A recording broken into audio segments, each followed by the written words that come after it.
To je tež asi taká vecka, to sú to všetci boli te pučovanské dny.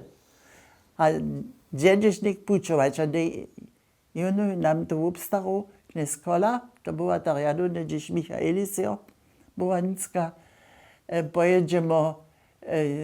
pojedziemy do Łyżkę to było, niekatoryka.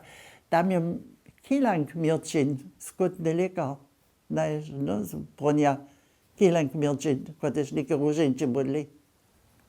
To skutny lekar. A tu nam najsławniejsze konia pokazać. To ja,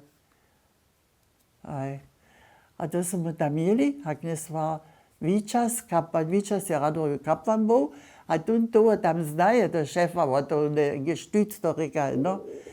A tu je pravi, můžem já sami sobujič, a tu Clemens je to učinil, to auto od MTS, a vy se můžete sobujič. A tu je on tam sami sobujil, a pompašte se mu tež učinili, neměli potom, že jsme tam pobuli v Bukecach, v církvi, že nám tu kněz Grojlich pokazać, tam tu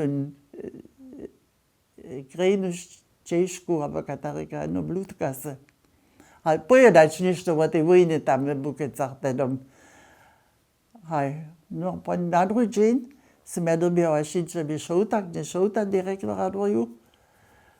Tu ty znaješ. No včera pučovský dzień, bo děda što to boli, no tam, a što še sobu byl. A jsem to pravil, uvěřte, že on nemůžete jednoducho na sobu začneš, my jsme socialistická šula, když mu činíte šulský úlet.